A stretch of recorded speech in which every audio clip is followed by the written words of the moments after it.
Barak regional নিউজের এই মুহূর্তের আঞ্চলিক সংবাদে আমাদের সকল দর্শকদের জানাই অনেক অনেক স্বাগতম। প্রতিদিন বরাক উপত্যকা সহ সমগ্র অসমের গুরুত্বপূর্ণ আঞ্চলিক সংবাদ পেতে আমাদের চ্যানেল বরাক রিজিওনাল নিউজ অবশ্যই সাবস্ক্রাইব করবেন। এবারে শুনবেন বরাক উপত্যকার আজকের আঞ্চলিক সংবাদের সংবাদ শিরোনাম, তারপর থাকবে বিস্তারিত খবর। আগামী 1 জুন থেকে শিলচর বিমানবন্দর থেকে বন্ধ হচ্ছে এয়ার ইন্ডিয়ার বিমান পরিষেবা। এয়ার ইন্ডিয়া কর্তৃপক্ষের কাছে এই সিদ্ধান্তের পুনর্বিবেচনা করার জন্য আবেদন জানিয়েছেন শিলচরের রাজ্যসভার সাংসদ সুস্মিতা দেব। কলেজে যাওয়ার পথে বজ্রঘাতে মৃত্যু খায়রুন্নেসা বেগম ওমেন্স কলেজের ছাত্রী শ্রীগৌরীর হাসানপুরের বাসিন্দা জাহিদা বেগমের।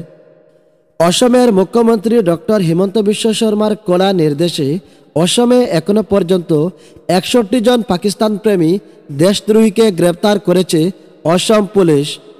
অসমের পুলিশি অভিযানের ভূয়সী প্রশংসা অসম প্রদেশ বিজেপির। অসমের জমি কেলেঙ্কারি এবং জমির দালালদেরকে জাতীয় নিরাপত্তা আইনের আওতায় এনে গ্রেপ্তার করা হবে ঘোষণা অসমের মুখ্যমন্ত্রী ডক্টর হিমন্তের। অবশেষে ঘোষণা করা হয়েছে অসমের এবারের পঞ্চায়েত নির্বাচনের চূড়ান্ত ফলাফল ঘোষণা করেছে রাজ্য নির্বাচন কমিশন। অসমের সর্বমোট 397টি জেলা পরিষদ আসনের মধ্য থেকে 274টি আসন দখল করেছে বিজেপি। 72টি আসন দখল করতে সক্ষম হয়েছে কংগ্রেস। এজেপি দখল করেছে 27টি জেলা পরিষদ আসন। 8টি আসনে জয়লাভ করতে সক্ষম হয়েছে বদরুদ্দিন আজমলের AIUDF।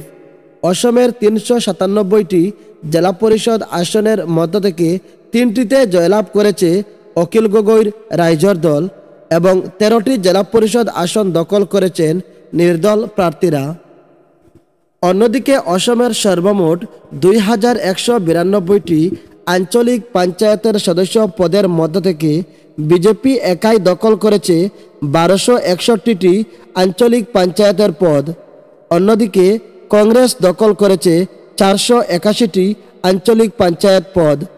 এজেপি দখল করেছে 184টি আসন।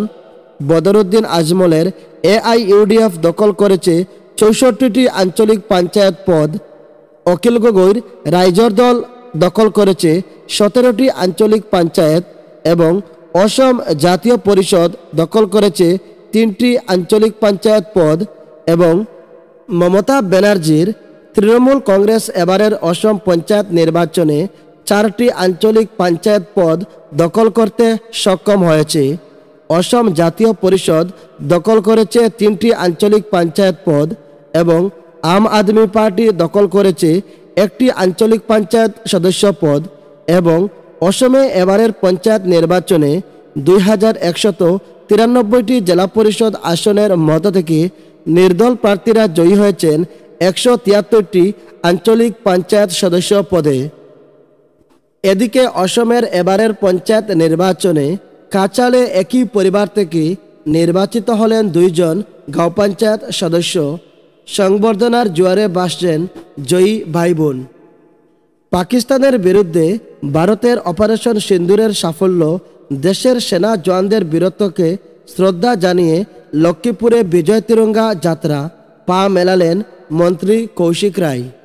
পাকিস্তানের বিরুদ্ধে ভারতের অপারেশন সিন্দুরে নেতৃত্ব দেওয়া ভারতের কর্নেল সুফিয়া কুরেশিকে সন্ত্রাসবাদীদের বোন বলে আখ্যায়িত মধ্যপ্রদেশের বিজেপি নেতা তথা 3বারের মন্ত্রী বিজয় শাহের।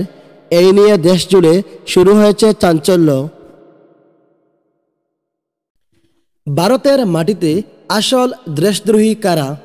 পাকিস্তানের বিরুদ্ধে ভারতের অপারেশন সিন্দুরে পাকিস্তানের কোমর ভেঙে দেওয়া ভারতের কর্নেল সুফিয়া কুরেশিকে অবশেষে সন্ত্রাসবাদীদের বোন বলে আখ্যায়িত মধ্যপ্রদেশের বিজেপির মন্ত্রী বিজয় শাহের।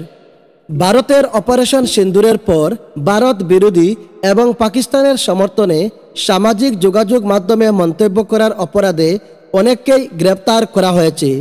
এবারে ভারতের কর্নেল সুফিয়া কুরেশির বিরুদ্ধে এমন অপমানজনক মন্তব্য করার অপরাধে পদক্ষেপ নেওয়া হবে কি ভোপালের সেই বিজেপি মন্ত্রীর বিরুদ্ধে জানতে চায় আমজনতা।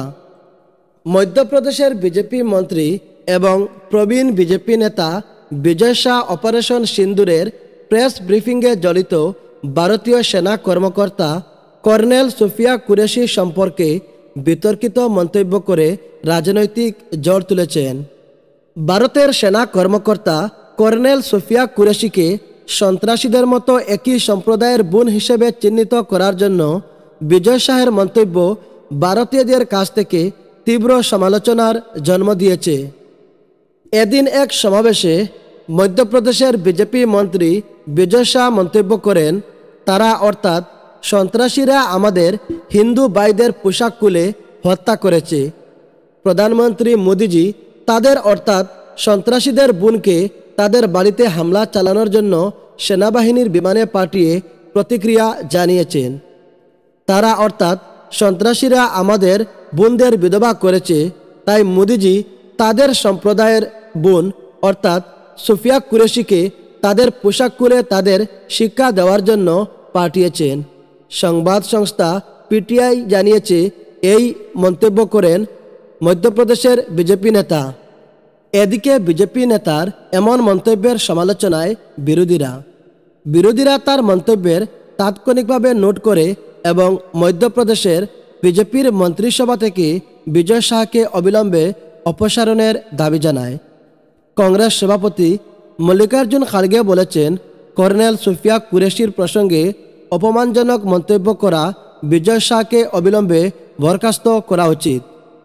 এদিকে মধ্যপ্রদেশের বিজেপি সরকারের একজন মন্ত্রী আমাদের সাহসী কন্যা কর্নেল সুফিয়া কুরেশি সম্পর্কে অত্যন্ত অবমাননাকর, লজ্জাজনক এবং সস্তা মন্তব্য করেছেন।